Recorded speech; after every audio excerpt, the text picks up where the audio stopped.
Assalamualaikum warahmatullahi wabarakatuh. Perkenalkan, nama saya Abdallah Sani dengan kelompok 2 dengan NIM 2087001, materi tentang belajar motorik. Pertama, teori belajar. Teori belajar yang pertama yaitu adaptasi teori belajar psikologi. Yang kedua, kompleks teori asosiasi stimulus respon. Ketiga, kelompok teori kognitif. Selanjutnya, adaptasi teori belajar psikologi. Adaptasi psikologi merupakan proses penyelesaian serta psikologi akibat stresor yang ada dengan memberikan mekanisme pertahanan diri dengan harapan dan dapat melindungi atau bertahan dari serangan-serangan atau hal-hal yang tidak menyenangkan menurut skenario 2004. Selanjutnya, kelompok teori asosiasi stimulus respon. Pertama, unsur dorongan. Kedua, rangsangan atau stimulus. Yang ketiga, reaksi atau respon. Yang keempat, unsur penguatan atau reinforcement. Selanjutnya, kelompok teori kognitif. Secara bahasa kognitif berasal dari bahasa Latin atau cogitare, artinya berpikir.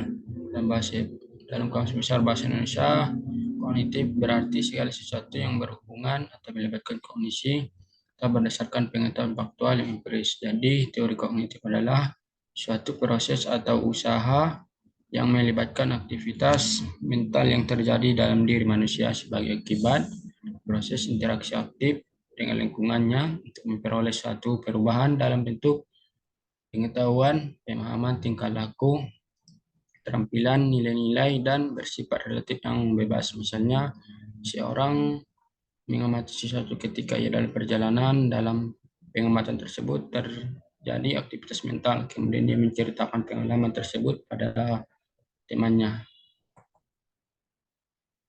Selanjutnya, prinsip teori belajar kognitif dalam perjalanan. Pertama, proses belajar lebih penting daripada hasil. Kedua, persepsi dan pemahaman dalam pencapaian tujuan belajar. Materi belajar dipisahkan menjadi komponen kecil dan dipelajari secara terpisah. Yang keempat, keaktifan peserta didik saat pembelajaran merupakan suatu keharusan. Yang kelima, pada kegiatan belajar dibutuhkan proses berpikir yang kompleks. Selanjutnya, tahap perkembangan kognitif dalam teori Piaget. Pertama, tahap sensori motor mulai dari usia 18 sampai 24 bulan. Yang kedua, tahap praoperasional mulai dari usia 2 sampai 7 tahun. Ketiga, tahap operasional konkret mulai dari usia 7 sampai 11 tahun. Keempat, tahap operasional format mulai dari usia 12 tahun sampai ke atas. Selanjutnya, sintesis teori asosiasi dan teori kognitif. Teori asosiasi disebut dengan teori stimulus respon. Menurut Tordike dalam Wikipedia, belajar adalah proses interaksi merangsang terjadinya kegiatan belajar seperti pikiran, perasaan, atau hal-hal yang lain yang ditangkap melalui alat indera. Sedangkan respon adalah reaksi yang dimunculkan peserta didik ketika belajar yang dapat pula berupa pikiran, perasaan, atau gerakan tindakan. Selanjutnya, pemikiran sebelum tahun 1930 hukum belajar. Pertama, hukum efek, law of effect. Yang kedua, hukum kesiapan, law of readiness. Ketiga, hukum latihan atau law of exercise.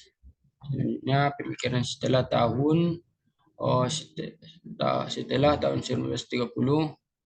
Pertama, hukum respon berganda. Yang kedua, set atau sikap. Yang ketiga, prapotensi elemen. Yang keempat, respon dengan analogi. Yang kelima, pergeseran asosiatif.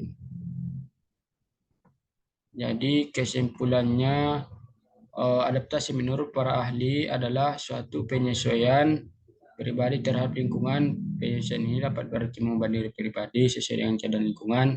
Jadi secara bahasa kognitif berasal dari cogitare, artinya berpikir. Dalam kamus besar bahasa Indonesia, kognitif berarti Segala sesuatu yang berhubungan atau melibatkan kognisi berdasarkan pengetahuan faktual yang empiris.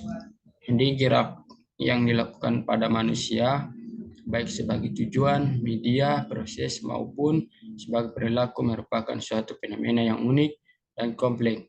Pembahasan tentang fenomena tersebut hanya dari sudut suatu disiplin memiliki kemampuan yang terbatas. Sekian, terima kasih. Kalau ada kesalahan, saya mohon maaf. Wabillahi taufiq wal hidayah. Assalamualaikum warahmatullahi wabarakatuh.